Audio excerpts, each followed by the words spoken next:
Before we get the episode started, we want to say thank you to African Pride. They are sponsoring the tour this year. Thank you guys so much. We have huge full-size packages of product to give away this week, and we're going to do this every single week. This week, in order to win, all you have to do is be registered for the Love Hour conference, and you will automatically be entered. We will do a raffle, and we will announce the winner next week. All right, let's get into the episode. Let's get it.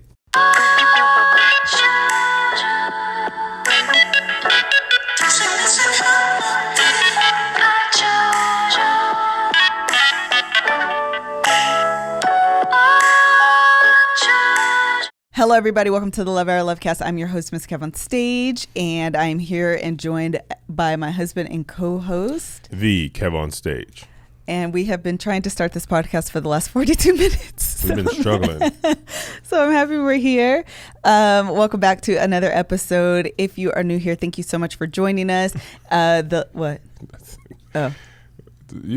I was looking at Josh. He saw my mind trying to figure out how the cloud filter works. And I looked too long and he was like, Kevin, not now. So I was like, what if we have more than one mic? And I was like, he has another one. Focus. You're on. Okay, sorry. If you're new here, thank you so much. Welcome to the randomness. Thank you so much for joining us. Kevin and I are marriage champions. We are not licensed professionals at all. We just glean. Don't sue us. This is for entertainment purposes only. Entertainment purposes only. We're just a loving black family. Don't sue us. You ain't got no money because it all just went into putting that wallpaper up behind us. Man, I ain't gonna hold you. The office is almost done, hence the psychedelic wall in the background. I love it. We're gonna ask her to break it up so y'all eyes don't. How does it look though, Josh? I like it too. Yeah. It reminds me of like audio. What is that called? Audio waves. Wavelengths. Wavelengths. Okay. It does look like that, which is great for a podcast. Right, which is why I wanted them. If that wave had a sound. Yeah, it's like the brat rapping. I don't know. I love it. Okay, we're not professionals. We gain everything from either our personal experience or books that we've read or podcasts that we listen to or people that we've talked to or a whole host of combination of those things. So we typically start with a this or that, which was submitted to us by Jonathan Harbison. We'll go with it. So this is the question. You ready? Wait, before each other question, how can people submit this or that? Where should they email? If you would like to submit a this or that question, please send your email to hello@thelovehour.com. Yes. And if we like them and choose it, we will read it aloud on the air. And we'll shout you out. So thank you so much, Jonathan, out of West Virginia. Here's the question. Would you rather be broke and gifted or rich with no gifts or talents? You have all of your basic necessities. You can't use your gift to make extra money if you choose broke, and you can't improve on your gifts if you choose money. Listen, he's clearly listened to the podcast because he knows that we're never like, well, what about this? Always gotta have what a about that? qualifying Well, what about question. this? Well, what about that? So he's answered our But question. the Bible says your gift shall make room for you. It will make room, but no additional money. So I'm gifted, but I work a minimum wage job and I can never get a raise. Yep. I just make enough to survive. Yes. Or I'm not gifted or talented, but I make great money. Yes. And you can't monetize my gift? No. If you choose that you would be rich but not talented, you can't then hone that gift to actually become talented. You will So always I can't even take piano lessons if I'm rich? No, that's what his thing says. You can't improve on your gift if you choose money. So you will always be rich and talentless. Whew.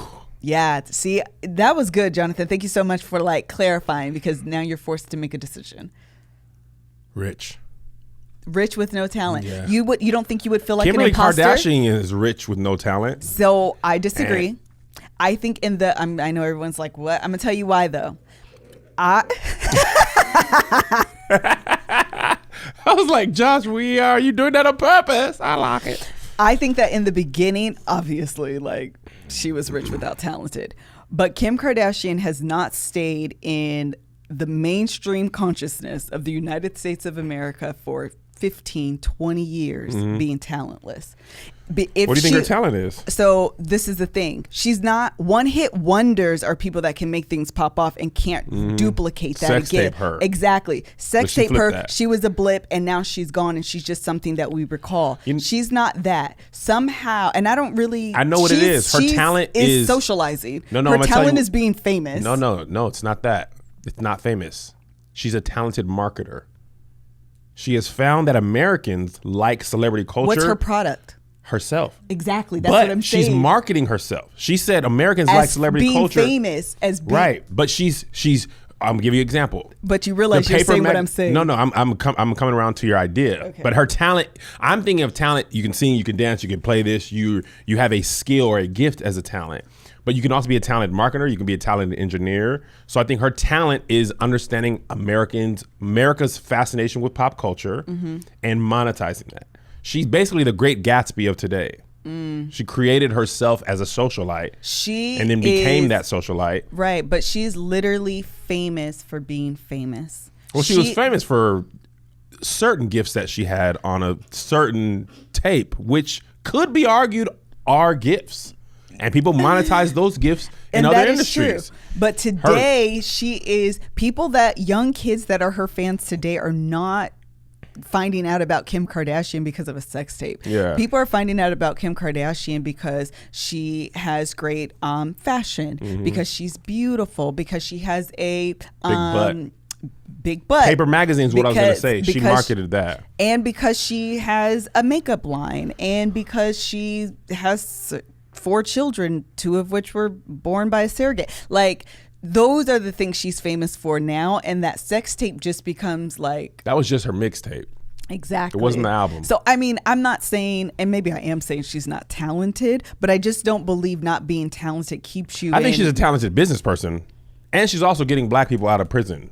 Yes, she is. So I want to talk about that on Righteous and Ratchet, but I'm coming around to that. Yeah, idea. but did you also hear that it was another black person, actually a black woman, actually working doing on the work. cases? But that I read that woman's thing, and that woman was like, "Look, Kim Kardashian, y'all say what y'all want, but her celebrity is helping to do this work. So what do we want from people? We want them to get rich and help, or get rich and not help." We're way off track, by the way. I know. Sorry. Dang, I forgot what I was going to say because your brother...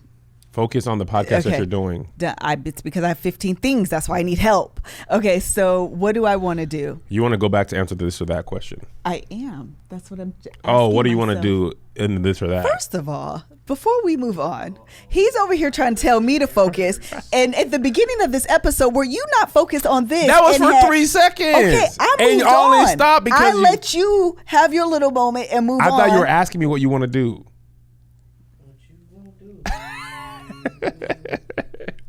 Okay, what do you want to do? You need to focus this on or that. you.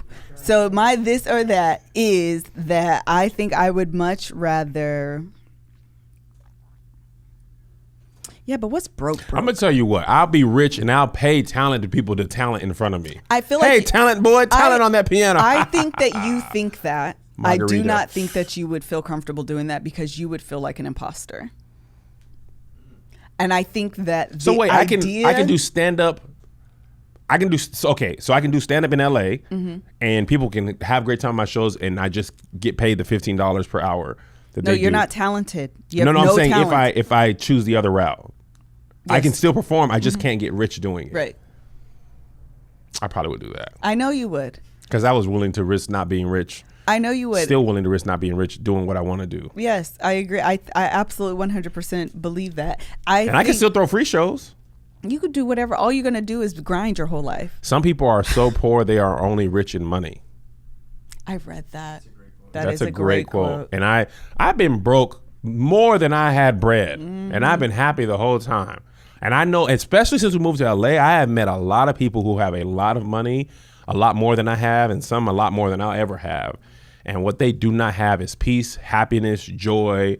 Money can't buy those things. Money they say buy that. those things. Oh, it can. No. It can buy the joke. No, most of them people I know, they be coping in There is a another certain way. threshold that money does buy the happiness, and then after that, it doesn't. There's a certain level of like peace and happiness that just money, you just can't buy that. But there is a certain amount of peace when they say this too, that you've made it when you have auto deducts coming out of your account like without a worry. Yeah, that's a certain type of happiness and peace that you do have. And then after that, like there's just some things that are just like intangible that money just absolutely 100% cannot buy.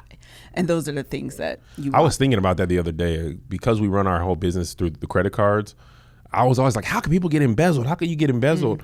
I see how if somebody was like siphoning a couple hundred here and there, you could let it go. If it wasn't like big amounts, sure, I'd be like, luckily I have a lot of people I trust. I wouldn't be like, I'm talking to you. No, I'm saying you wouldn't notice it. Oh, sure. If you're paying a lot of things. I never thought that could happen to me. Okay, so the answer to my question is broken gifted. Broken gifted for me too. I think the hope of one now. day your gift like popping off and people recognizing your gift is enough to keep people going than being rich and not talented and just feeling like an imposter the whole time. Yeah, I think that illusion of money making you happy is incorrect. I was talking to Greg about that the other day, or Doughboy about it. I don't remember who it was. And a lot of people who make it, quote unquote, all they think about is the times when they were struggling to make it. Yeah. The Wayans said that their best creative time was when they had no money and they were figuring out how to do stuff with no money. There's less pressure. There's less pressure and it's more fun. When you have no budget, you got to figure out. Like Zay Zay's making these stick figure animations. There's less risk.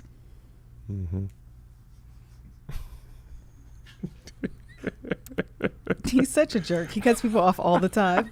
I'm just trying to engage in conversation and he wants to stop class. I'll wait for you. Turn off the light. Go. I was just saying Zay Zay's making stick figure animations and JoJo was making fun of him because he made Thor's hammer and it just looked like Thor was carrying a flag. And Joe was like, why'd you give him a flag? He's like, I couldn't make a 3D Stormbreaker, man. Just pay attention, see the vision. And it reminded me of like when you're poor, you don't, that animation software, you can't do 3D. Right. So you really got to visualize what it could be. And JoJo was such a hater, like, yeah, bro, he just hit Thanos with a flag. And Thanos is just a purple stick figure, but I see the vision of young here we Zazer. go. So today's topic, we are going to be, we're going to see where it goes. I don't have a topic really that muchy.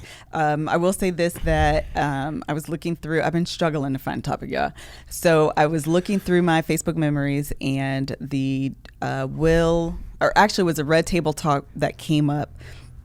And it reminded me of the episode that Will and Jada did together. And I went back and watched it, and she said they're going to talk about becoming the Smiths. And I was like, first of all, I love that title, and we're going to do a podcast episode called Becoming the Fredericks. And she started with like how they met, what her vision of marriage was, and then like some of the struggles that they went through, like how they overcame those things. And we'll just kind of see where the topic takes us. So Becoming the Fredericks. We were married June 26th, 2004. Although our wedding invitations say June 26, 2003. They do. I wish I had a picture of it, but our wedding invitations absolutely 100% and nobody caught it. Has the wrong date and nobody caught it. No, I caught it like 12 years later. When we moved to LA is actually when you caught it. I don't remember if it we was that late. We were packing the boxes and you were like, oh, our wedding. Oh, when we moved from I was going to say, I don't think it was here, but yeah, that's probably true. And you were like, this says 2003. Yeah, and we were in June, so I low-key think that was on purpose, but whatever. You think the method was on purpose? Yeah, I think it was a petty move by the person who did our invites. Why would they do that? Because she was just petty that way. I'll show you. I'll trick you. And so, so that happened. And our wedding day, you know what sucks about life is that you have these moments that like your wedding day and you take these pictures and it's a memory that you want to keep forever. And then you're no longer friends with those people. I thought about that when I was looking at a picture of our wedding from our point of view that was like on the crowd. I couldn't even name 10 people in that. Really? That I still talk to. Oh, gotcha. Like I recognize them. Sure. But like at the time we got married, we have to invite this person. Yeah. And think about the people who didn't come. Oh, y'all ain't gonna come to our wedding. Things like that. I talked to maybe, not even maybe 5. And outside of family members, maybe 5 people that were at our wedding. I think it's so sad. But like we're what, 36? We've been married, it'll be 15 years next month.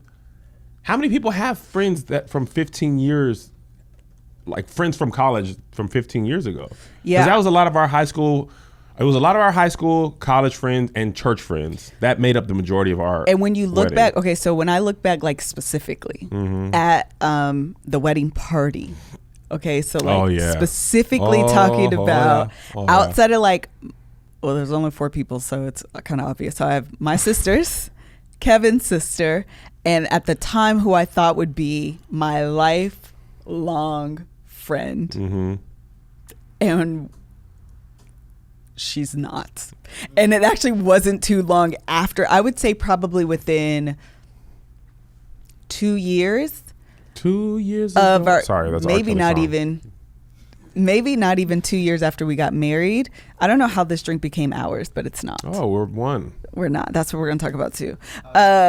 So she is not my friend anymore. Like she just, I don't She ain't even been know. your friend in a long time. Like before she actually like physically moved out of the state and like moved on with her life. We don't even talk anymore. We just stopped being friends. So that's number 1. Number 2, did you have any preconceived notions about marriage?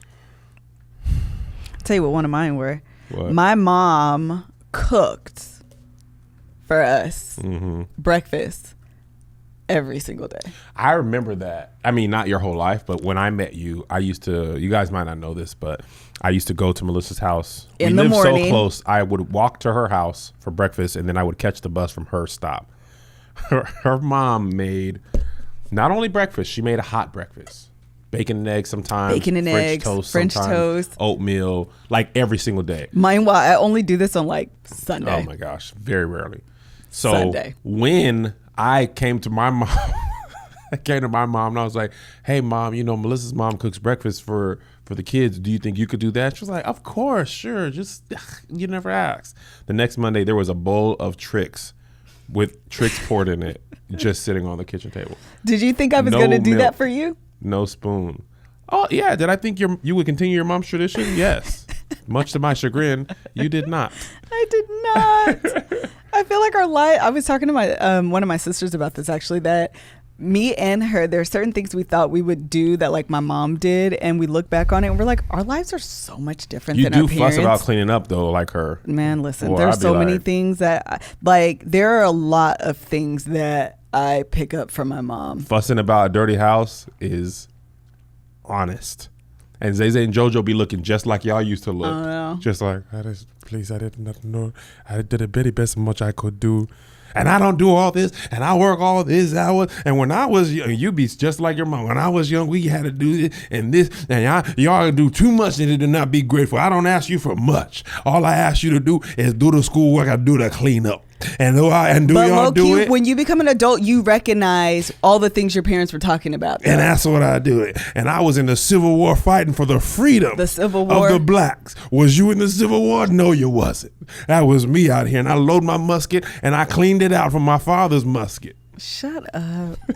So you know what also happens as you get older is you need to exercise more. Man, let me tell you what about exercise. I am finding that I am not young.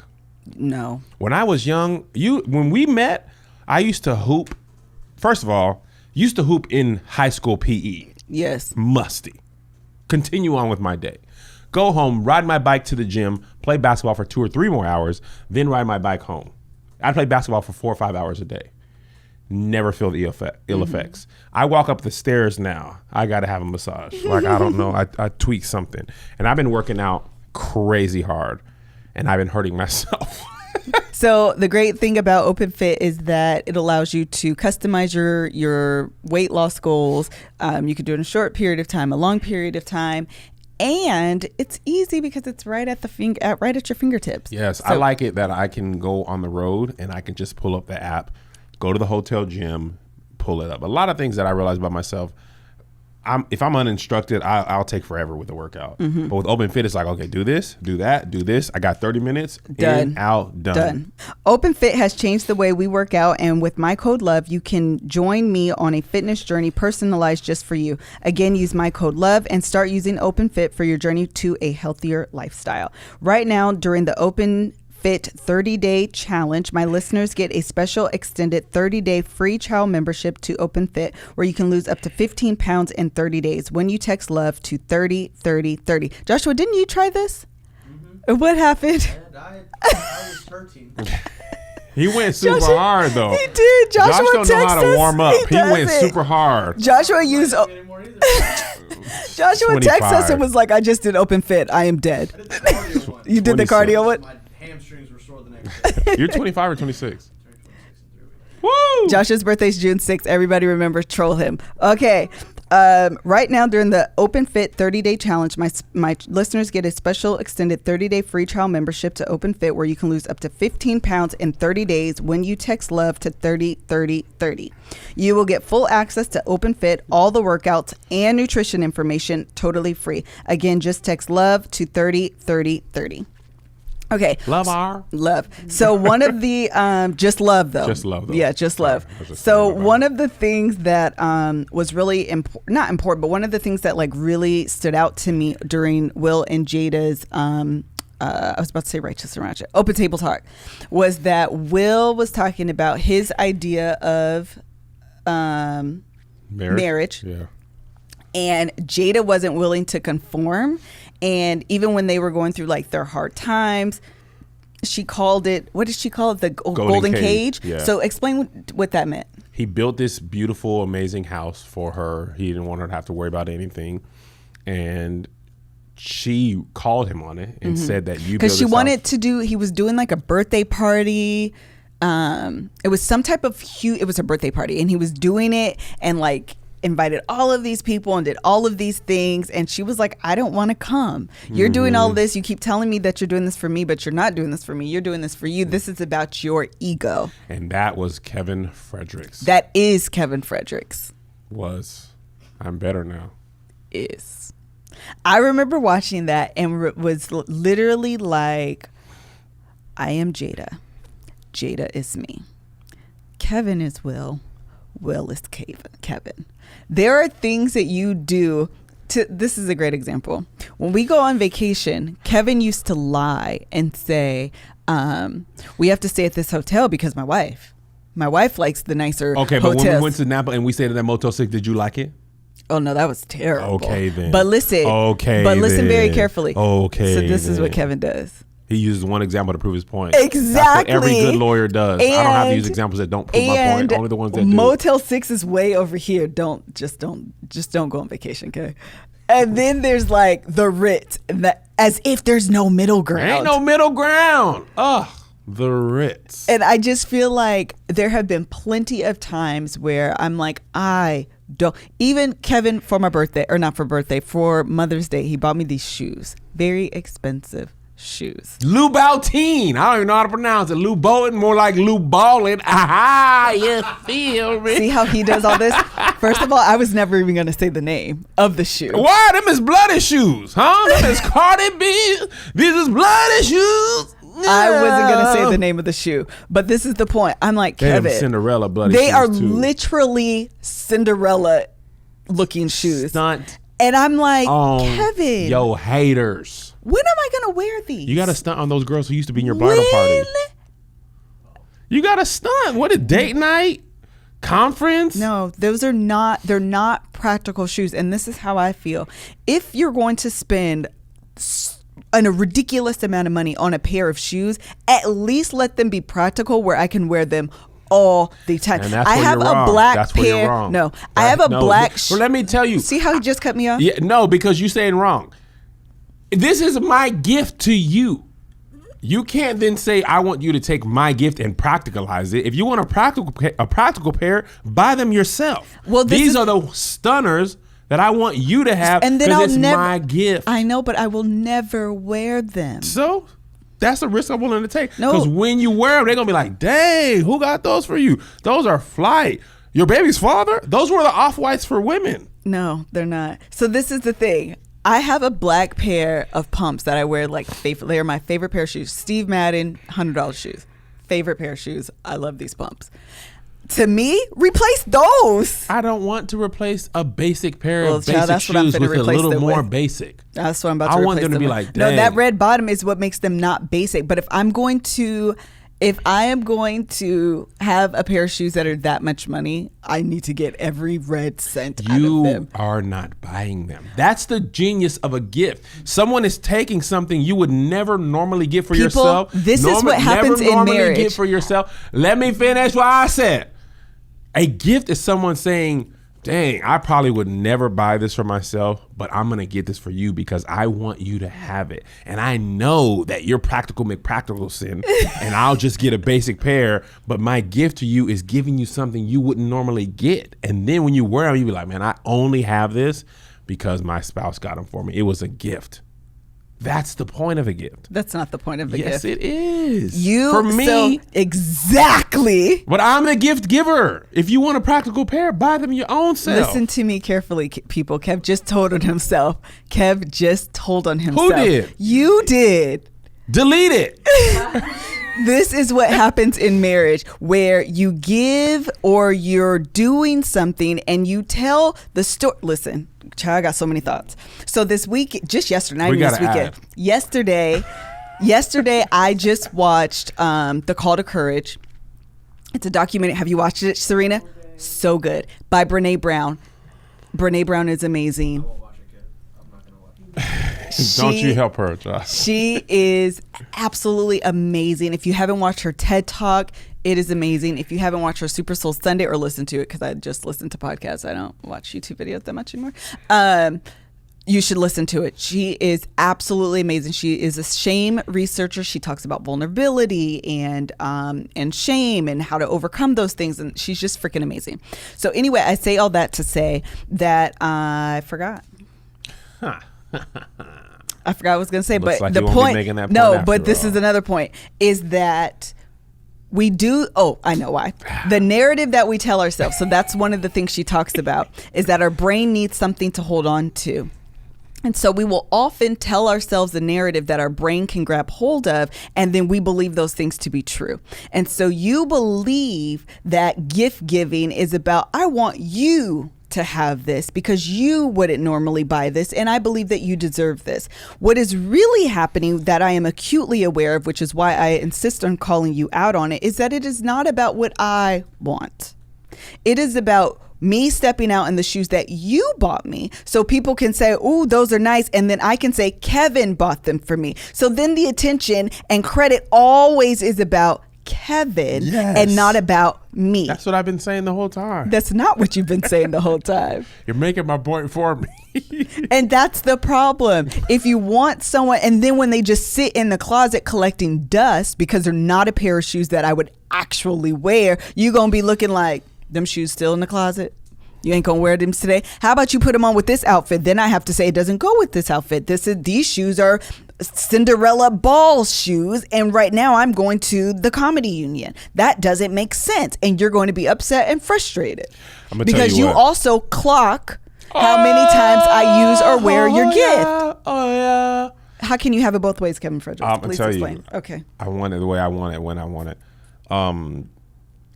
I'm gonna tell you what's funny. So a couple months ago, we were having a very difficult part of our marriage, and I was being vulnerable and truthful, and telling Melissa I had listened to a podcast that was talking about you need to share the truth with your partner, even if it's the ugly truth. The ugly truth. So we've talked about this on the podcast before, but I said, I told Melissa, I said, I'm not gonna look at you when I said it because I still don't believe I said it. I said, man, so many women would be happy with me just the way I am. They wouldn't ask me to do nothing else. But here you go. This is a little bit exaggeration. Are you looking at me? No. Okay. Mm-mm. Here you go. I always wanted me to do extra and this and that. So old Kevin, when you were just talking about that, old Kevin, he was in the back of my mind. He was like, see, you would have gave somebody else them Louboutins and they would have been like, dang, thank you. And you is like, these is not what I want. These is not practical. Melissa being the person, I will tell her exactly what I want for my birthday, and you will do what? Not this past birthday, don't use as an example, but many birthdays in the past, I will say, I want this. I know exactly what I want. I want this. More though. No, I just gave up because you would never buy me what I asked for anyway. The truth. Here's what I want. I want this cloud filter. It's at Guitar Center. It does this. It's $100. Melissa be like, I don't want you to have that. I'm gonna get you a winter coat or whatever it is. Just whatever she wants me to have. And I never get what I want. I only get what she wants me to have. So at least I got you something that you use. You give me something totally off the radar. Kevin's not telling the truth, but that's okay. I have bought you. No. Let me finish. So I have bought you not what you wanted. I don't know how to say that sentence. I do buy whatever I want you to have. That's what I want to say. However, they're always practical. There are always things that you can use. It's basically the opposite of what you're saying. I want exactly what I want, whether it's practical or not. And you don't get it, and you give me something practical, and I get you what I want you to have, and you don't want it because it's not practical. Because if I buy you a gift, I want you to use it. If I buy you a gift, we have different point of views of what a gift is. And maybe that's what it is. And how often does that happen in marriage? You have a view, I have a view, and we need to figure out somewhere in the middle. Yes. Why are you not letting me have the coffee now? Because it ain't for you. Have you ever tried protein shakes in your weight loss journey? You know, Greg, my trainer, he has been suggesting that I do them. Does he? He does. He suggests sometimes for meal replacement, sometimes to replenish your energy after a intense workout, sometimes as like a pre-workout. He drinks them like crazy. Josh is on protein shakes. He was on them protein shakes. They're really I just call them protein. He calls them protein because like bros. Okay. But they are an integral part of weight lifting, strength training.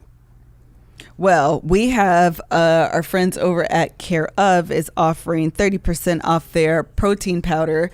They come in like water juice packets, which you guys don't know what we're talking about, but that's what we call it. Crystal Light, when you put it in the water, my kids called it water We call juice. it, so the little containers, okay, the like on the go, and then you just add it to your water. So, yeah, is that not what it is? Mm-hmm. Oh, yeah. It's like a booster. You mix it with the water and it becomes a shake. Yeah. Care Of's new online quiz helps you learn if you're getting enough protein, fiber, and good fats, and gives you a personalized recommendation to suit your particular diet preferences, fitness and diet goals, and lifestyle choices. Completely personalized to your lifestyle and health needs, from the recommendation down to having your name on the tub. You add the individual packets to your order that you can easily stash in your purse, gym bag, or desk drawer, or whenever you're on the go. If you want to snack smarter, get the most out of your workout, or just make your daily smoothies healthier, Care Of will help you find the right protein and superfood powders that work together specifically for you. That's pretty cool. Mm-hmm. Okay, so what is the offer? For 30% off your first Care Of order, go to takecareof.com and enter Love Hour 30 at checkout. Again, for 30% off, go to takecareof.com and enter Love Hour 30 at checkout. And then y'all know what to do. Let us know if you like the product. Send us your Instagrams and all of that, and we'll repost because we love to hear your testimonials. Mm-hmm. Okay, we're done with that. More like breastimonials. What? I just said it. I was like, what are you talking about? I had no good reason. Okay. Okay. KKK. So one of the things that I think is really important as we were just talking about the gifts and how we have differing views on things, your friend Lul just called you. Yes. And he was talking about Game of Thrones. I don't watch Game of Thrones. At this point, I'm just a contrarian and I don't really care to watch it at all. Maybe I'll watch it next year when all the hype is done. Maybe I'll never watch it. I really don't care. I don't feel like I'm missing out on too much. So he did a poll. Excuse me. He wanted you to go that way. Sorry, Josh. Our friend did a poll on Instagram about Game of Thrones. I voted just because I'm a troll and I wanted to just throw Oh, off that's his- why he asked. I was like, how did he know you don't watch He Game did of a Thrones? poll about, I don't even actually know what the question was, to be honest. I was just like, yes, and moved on. And then was like, hey, I just voted. I don't watch Game of Thrones. Ha, ha, ha. And he was like, what? You don't? And I was like, no. So then he called you and was talking about how I don't watch Game of Thrones. And he was wondering like what was his question? We were texting and he was texting about something else, his Kickstarter. And then he was like, also, Melissa just told me she doesn't watch Game of Thrones. How is that possible? You guys live in the same house. And I said, it's simple. It's one household, 2 lives. And that's what I said. I was just talking about, because I think he assumed, because not only do I watch it, I'm like all in. Yeah. I watch it. I watch YouTube videos about it afterwards. Yeah, I you're like talk about super it. annoying, actually.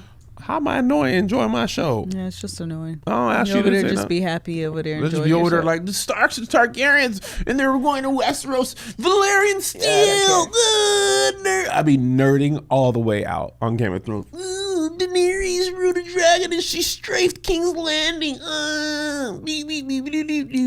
But anyway, I be just as happy watching all my. And sometimes I be watching. I'm like, boy, you know none of this real. I be like, I know, but I like it.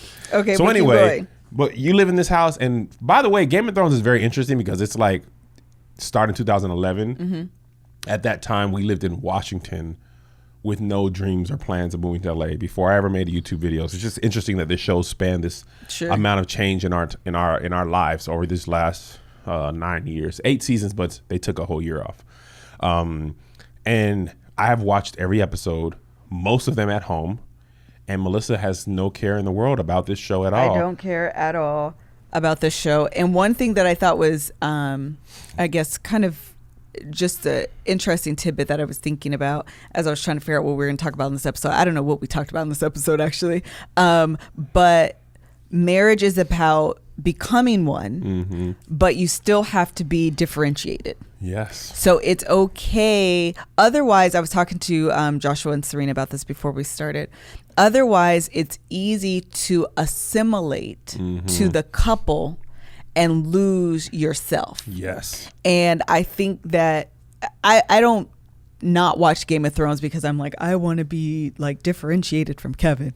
But it's also okay to not have all of your interests the same as your spouse. Yes. And I think sometimes we struggle with we believe that we need everything to be like in common. We need to do everything together. We need to, and it's okay to have like different, as a matter of fact, I almost think it's healthy. Definitely healthy. To have things that are differentiated and makes you uniquely you and not everything Kevin and Melissa. Yes. Because that becomes an identity Right. not Kevin, not Melissa, Kevin and Melissa. Yes. And I think there are certain things that we both enjoy, like This Is Us, for example. But you're not into fantasy anything. Like I watch Game of Thrones, I watch Lord of the Rings, Sci-fi, Star Game of Wars, Thrones, Star all Trek. that Like stuff. I'm into all that Yeah. nerdy stuff, and so is Maze. And you're not into any of that He's a stuff. nerd too. But oh my gosh, he's such a nerd.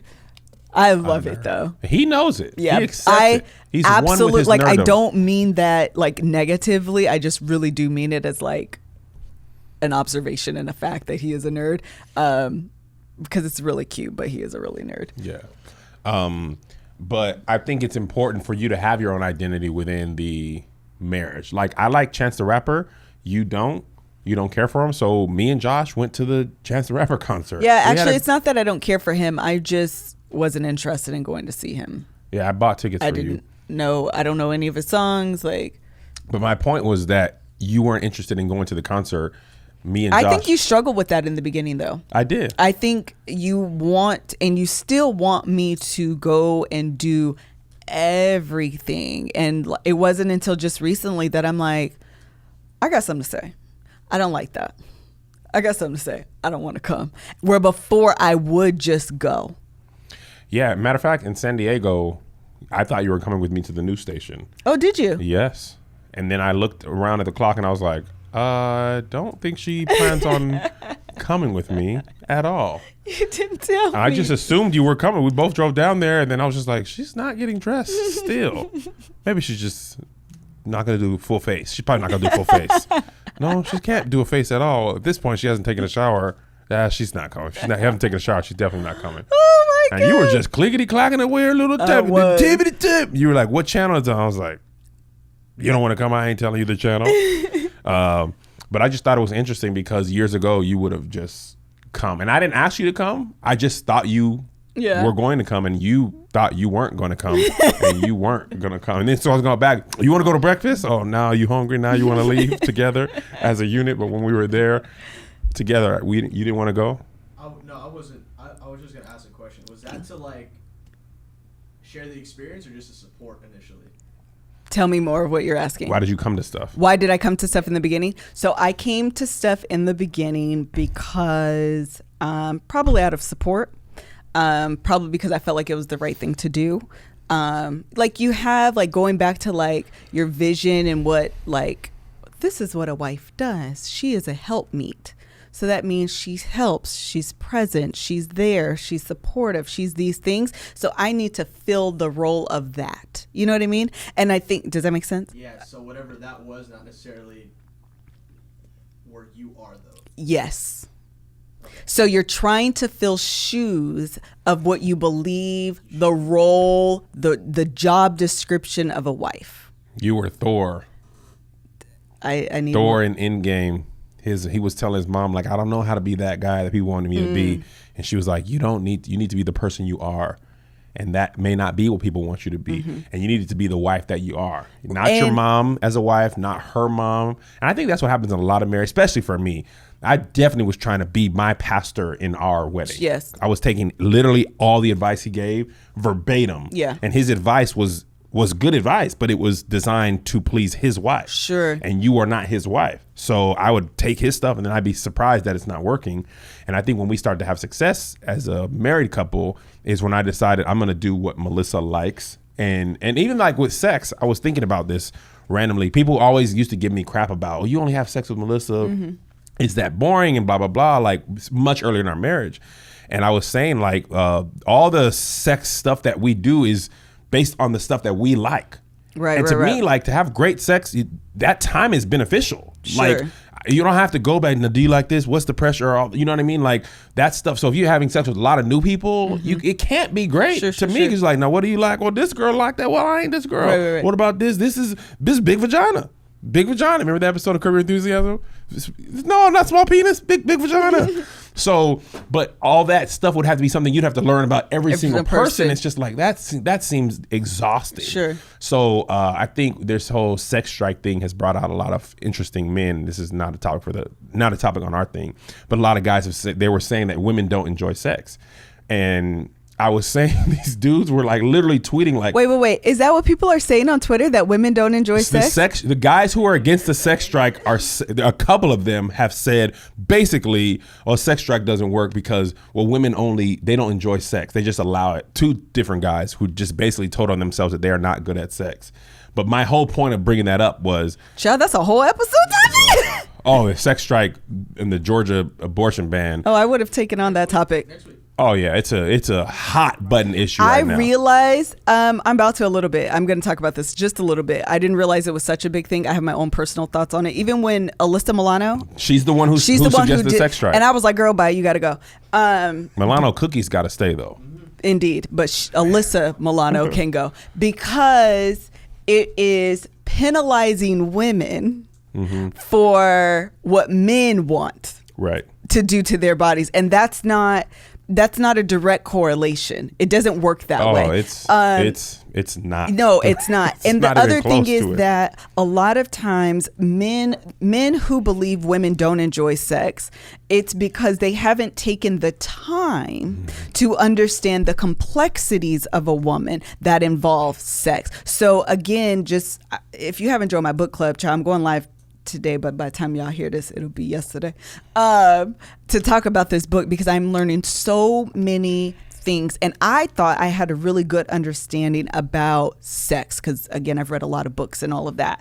But the idea that sex is more than just physical and even emotional, and these, again, are all things that I've known, but sometimes you read stuff like very... crystal clear. Yes. And you're like, oh my God, it's all the things I've been saying, but it's like right here together in a sentence. And I never thought about it like that. So the idea that sex is more than just a physical act. It is about your emotional well-being. It is about your mental well-being. It is about the social construct that you believe about sex. All of those things play a role in sex for women. In order for a woman, and that's why it's so it's often more difficult for a woman to be aroused, because all of those things have to align. And then there's even this added component of sexual inconcurrence, I think is the word. And it's basically like, I could be mentally aroused and my body's not responding. I could be physically aroused, but my mind isn't there yet. All of these things happen, and it is so much. It's like 10% of men that happens, and it's like over 50% for women that arousal incongruence happens. You as a man, I don't mean to dumb us down or caveman us, but our penis thoughts override all our other thoughts. Well, the thing is, it's not that it overrides. I think it's actually a little bit more than that. I think that they are often connected. So meaning that your penis is aroused and responding to something that you see, so your mind is also there. So they're often connected. And for what a I'm woman, saying is, if we were arguing, right, and you pissed me off, right, and you took a shower, and I'm like, oh my gosh, you get on my nerves. You came out of that shower butt naked, glistening. My penis be like, you pissed off? No, I ain't. I'm pissed on. Whatever the opposite of pissed off is, I'm that now. Like, forget everything else, because I saw boobs. So this is the other thing. She talks about in this book about accelerators and brakes. And we talked about this a little bit last week, and you were having a hard time understanding how the opposite, if you do one thing and it's a brake, how come the opposite isn't a turn on? Yes. Burping and farting. Yeah, it doesn't work that way. It makes total sense to me. I'm going to figure out an example to explain that to you. But oftentimes for men, you are more sensitive to accelerators than you are to brakes. And for women, we are often more sensitive to brakes than we are for accelerators, which is why it is difficult for us to, like, that's why it's like, I can acknowledge or I'm aware of brakes, but I'm not always as connected about my accelerators, because the gas pedal isn't, it takes my brake. It's just like being in a car and you tap on the brakes, like, oh girl, your brakes are sensitive, but the gas, I gotta press all the way down for this car to go. And that's a lot of times how a woman's body is. That's a great analogy. Y'all got it? That was fantastic. And men are one tap 60 miles per hour. Women are one tap on the brake. Yes. And this is the other thing. So the lady was talking about in the book, there's even two types of brakes. So you have your brake and then you have this brake. And what she was saying is that like this brake may be burping for things that happen throughout the day. And it's like, oh, I'm not really all that turned on. Maybe your grandmother walks into the room. That's a hard stop. That's Tokyo Drift. Done. That emergency maneuver. And what can happen again, going back to some of y'all be driving with the handbrake up. Yes. And so what she was saying, think about that though. Yeah. We do drive with the handbrake up, and some of it's biology, and for some of us it's the kids are in the next room and I have a fear that they're going to walk in on me. Yeah, I've been saying to put a metal door on their room. But I don't think that could be a fear of mine. But think about that. Or maybe if the Wi-Fi is not broken, they ain't coming out. But listen to what I'm saying, because you always want to get specific. It also can be shame.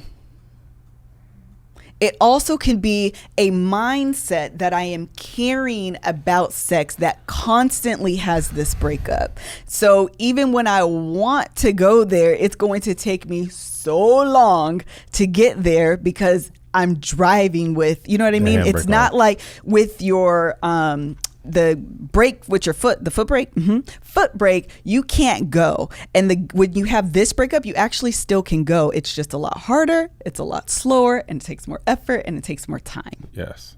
And that's a lot of times what happens with us. I like that. You did? That was good. Okay, here we go. Last one, you guys. Noom.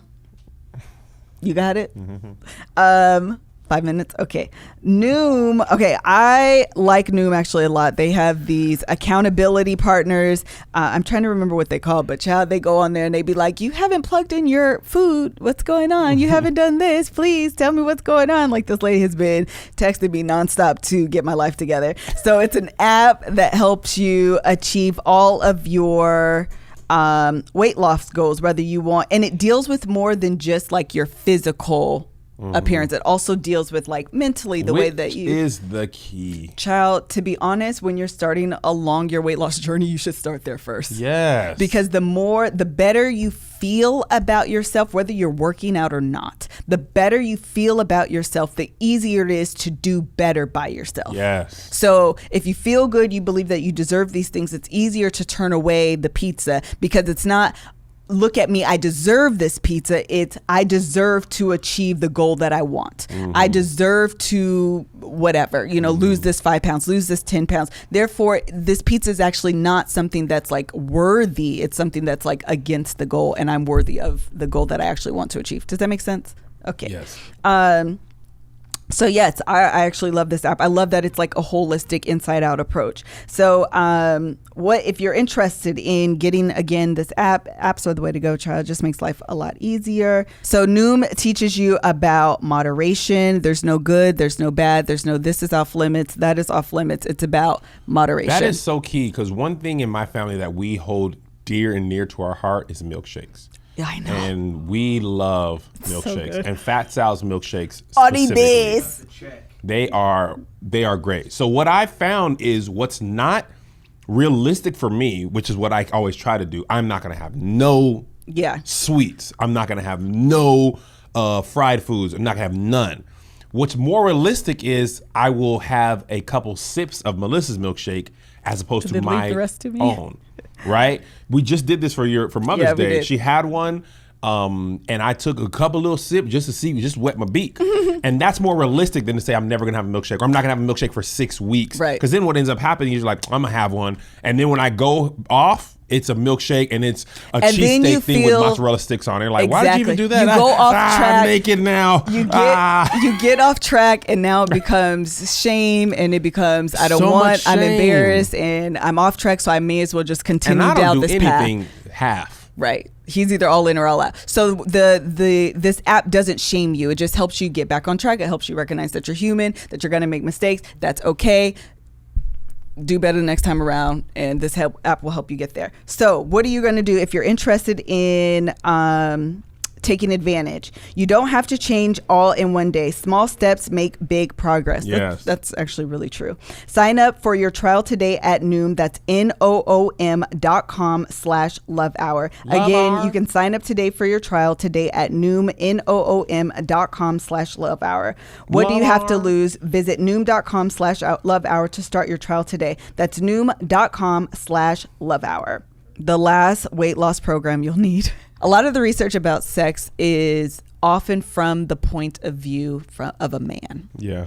And because we live in such movies a about sex, TV about sex. No, I'm talking about actual science. Oh, really? Yeah. Oh, the science. The science, Masters of Sex was a man. Yeah, all of The guy who it did that is stuff. often about Freud. a man. So there's truthfully the science of sex from a woman's perspective is actually pretty new. Like that's stuff, like that's why Viagra is a thing, and there's no pink Viagra. Like there's nothing. There hasn't been there isn't an equivalent, and I'm not quite sure that there ever will be, because when it comes to sex, a woman's like that process is just so much more complicated than it is for a man. That is literally a physiological. My penis doesn't get hard. I swallow this.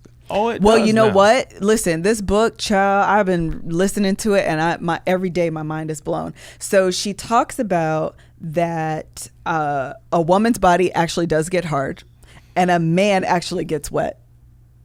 I ain't never got wet. I'd be dry. It's called pre-ejaculate.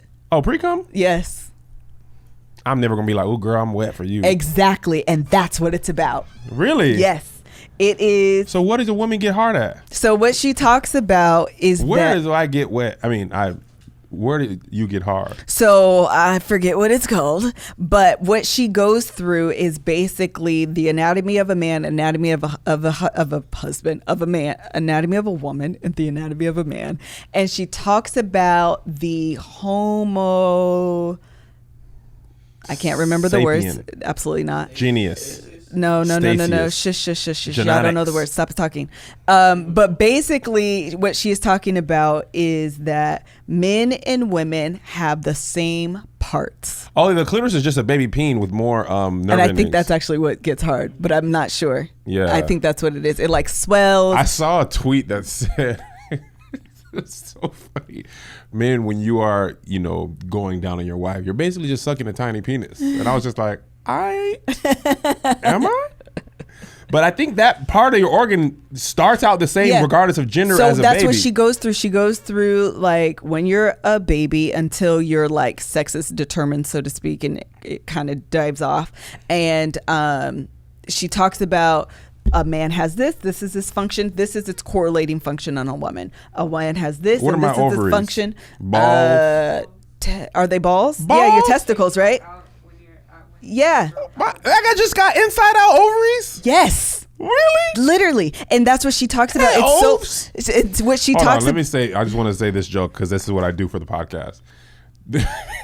When they hit a big shot, they call that dropping your nuts. Oh, he just dropped his nuts. Dropping your ovaries does not have the same ring. Dame Dillard from 40 feet, he just dropped his ovaries all over the Thunder. Our ovaries do way more than your balls ever That's would. actually a woman comedian had a great joke about that. She was basically the joke was how they're saying the P word, you're soft, they call you that. When that's actually if you kick a man in the nuts, he's out. Women literally bleed once a month. They have children. Like it's much tougher than absolutely. She talks about all of our anatomy being metaphorized, meaning there is some sort of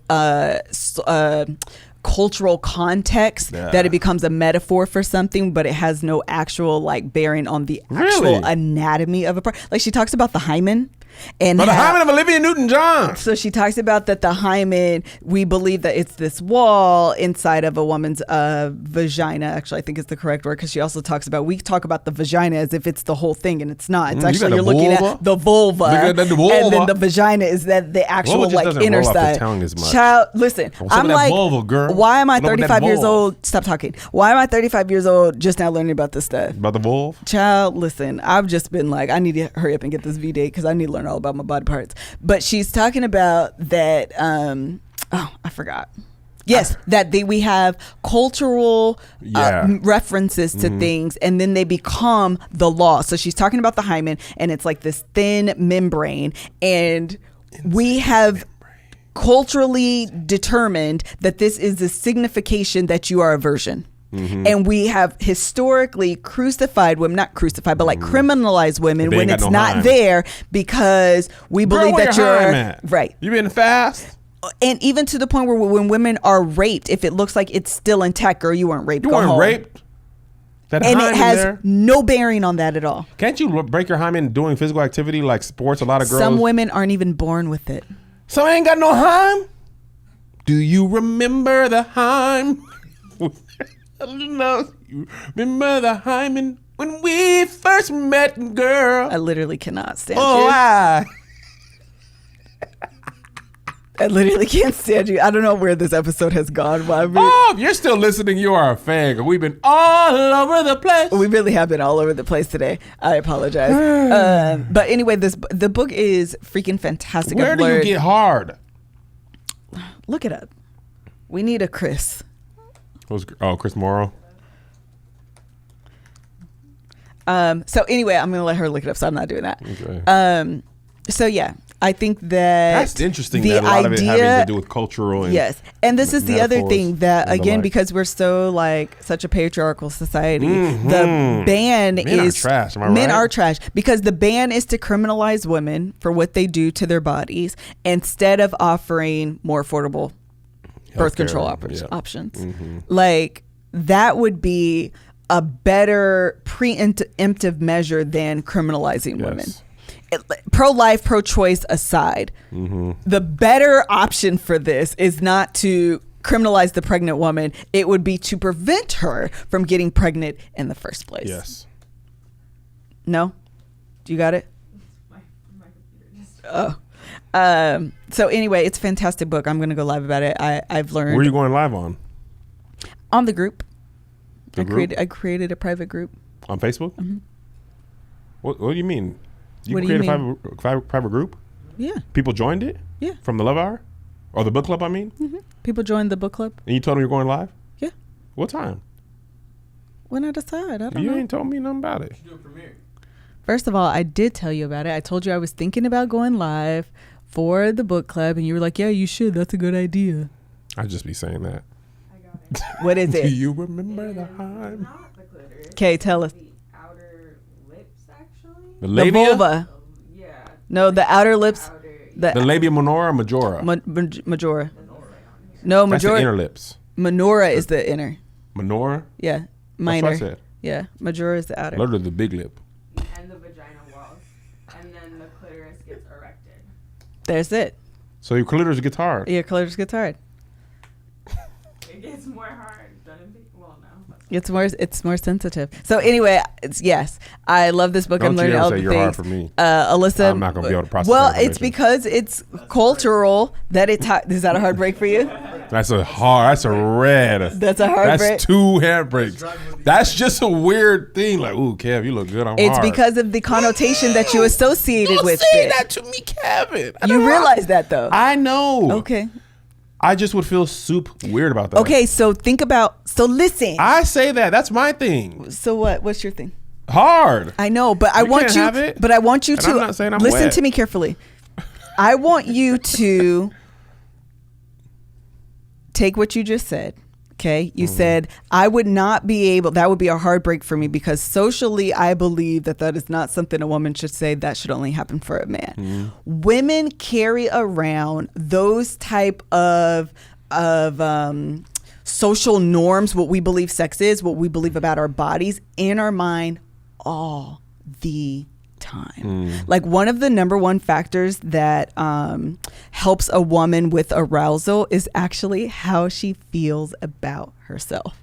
Your Really? brain is your number one sex organ. Your brain is your biggest sex organ. If you can get a woman's brain on board, child, her body is not necessarily, but it's easier to follow.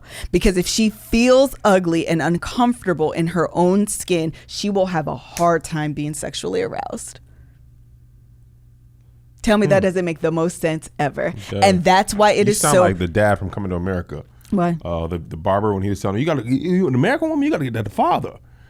You get the dad, you in home free, but you just use the brain. You want to get that American woman in the bed, you got to get that brain. You get that brain going, you home I free think it like a crosses bird. cultural. Yes. So anything else you want to say? What are you thinking? I just want you to say it real quick and then we can cut. I was just thinking that the hard wet thing, it's so much. It made me uncomfortable only because I've thought of that one way the whole time. Absolutely. Even if science presents the option as different, you just be like, bro, science is dumb anyway. I don't believe in science. You're brainwashed. Who is this lady? Her name is Emily Nagoski. The title of the book is Come As You Are, the Revolutionary New Science to Sex or something like that. Yes. List is a list. That's the book I'm going to go live on. I'm only on chapter 1. I thought I was on every time. I'm like, I think I'm on chapter 3 now. And I'm still like on chapter 1. It is so dense, so rich, so good. A lot of things could be described as that. Dense, rich, and good. Okay. Anything else you want to say? So before we close out, I want to say thank you guys so much for joining us today. Thank you to everyone who is registered for the Love Hour Tell them conference. how many VIP you got We left, have, girl. Cause you I finna think, sell out, cuz on the hood you are. 76. 76 VIP 78. left, over a year to go. They ain't gonna be here when the summer over. You feel me? I hope not. So yes, and we actually just confirmed. Can I say it yet, or should I do an official announcement? Who? The Olivers. I'll let the Love Hour Okay. know. Love Hour. So we actually just confirmed that Tommy and Cody Oliver will be at the conference next year. I'm so excited. If you're unfamiliar with them, they are the creators of Black Love Doc that premiered on OWN. Yes, I am super. We're going to be on the next season too. Yes, we are going to be on the next season. I'm super excited. We have one more guest that we are pending confirmation. Singles, I hear you. I hear you. I hear you. I am trying to work on some things in the background and some more announcements on that to follow. If you're interested in hearing more about the speakers, what we're doing, go to thelovehour.com. Registration is open. There are payment plans available. You have Payment plans. 15 months Melissa away. was not doing no website that didn't have payment plans. Trust me, this woman went nearly insane. I did. Fine, because we had we did you even tell people what happened? She had a service that she had researched for months. It had payment plans. She had all this. She literally had it set up to go 3 days maybe before the conference was gonna launch. Before we left for Hawaii, I checked. That was the Holy Ghost. I don't even know why I checked. I just happened to check to get on just to make sure all my ducks in a row and everything looked good. And there was a big old pop-up that said December 31st, 2019. This platform will no longer be here. Cease to exist. This will cease to exist. It will go to another platform. So if you have a service or whatever that's going to extend into next year, you need to call and make other payments. And I was like, well, now what I'm going to do? What is I'm going to do? And so we went to Hawaii and I spent a lot of the vacation looking for it. Thankfully, I asked on Facebook and you guys helped out to come to this platform that we're using. So anyway, you can go to thelovehour.com. Registration's available right now. My website is up as well. The book club is available as well. You just go to MrsKevOnStage's YouTube channel, MrsKevOnStage's Facebook page, and then the group is Listless List. Anything else? Nah, cuz. All right. Thank you guys so much for joining this kooky episode. Until the next time. Bye. Bye.